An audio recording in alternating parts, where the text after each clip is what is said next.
Game design isn't something easily boiled down into one single role during a game's development. By the end of a project, nearly every person on the team will have performed some action related to a game's design. That being said, there are specific roles that refer to game design. A game designer is responsible for many aspects of a game's development all throughout production.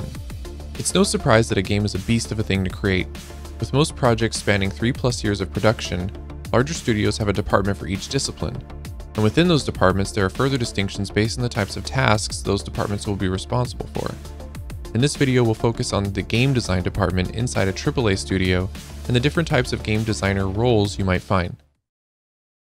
Layout designers are usually responsible for the physical layout of an area in a game. They'll usually start with some primitive geometry to imagine a space and iterate quickly. Some layout designers may start on paper, sketching out ideas for progression and encounters in a level or area. Layout designers have to be aware of many elements when designing an area. For instance, a game with a linear progression based on narrative motivations will require a layout designer to be mindful of story beats within the area they're designing.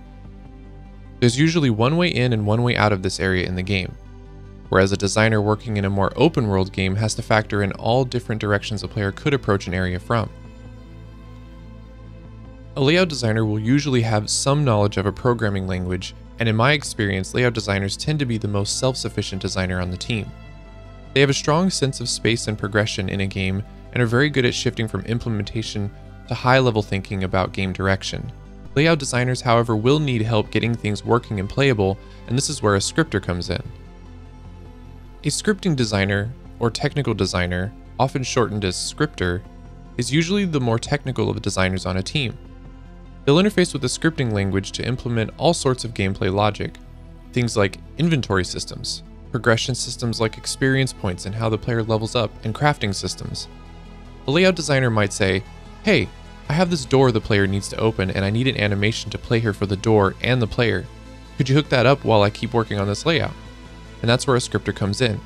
They'll interact with every department responsible for such a task and wrangle it all together on top of actually getting it working in-game. So here's where a further distinction comes in.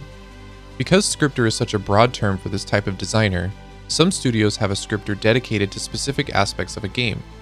So let's discuss melee and combat. Depending on the variety of combat, you may have two types of designers handling each part.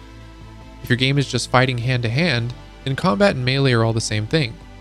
But if your game has guns and projectiles, then you might find a combat designer responsible for the shooting parts and the melee designer handling all the fisticuffs. The difference is that a melee designer will focus on the melee system across the entire game. They aren't focused on specific encounters in which melee takes place, just that the melee system needs to be robust enough to take place anywhere in the game. If you have super cool finishing moves and things like that, then there are going to maybe be contextual objects that the player will use, things like chairs, desks, doors, walls, etc. The melee designer is responsible for making sure that that finisher will work from all predictable angles that the player could approach from. If your game does have guns and projectiles, then a combat designer will mostly be focused on combat scenarios and areas where this type of combat will take place. A combat designer would be responsible for setting up encounters, cover for the player, how the enemies will exist in the space, how they'll enter, whether more enemies will be triggered when a player is spotted, when combat should start and end, etc. Combat in a game is a broad area and there are many things to account for. Now that we've talked about combat, let's talk about systems.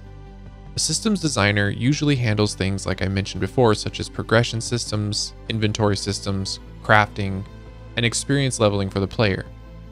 Systems can also be a broad topic because many aspects can be boiled down to a system of some type. But when speaking about a systems designer, we're looking at someone who will take on the tasks similar to what we've already mentioned.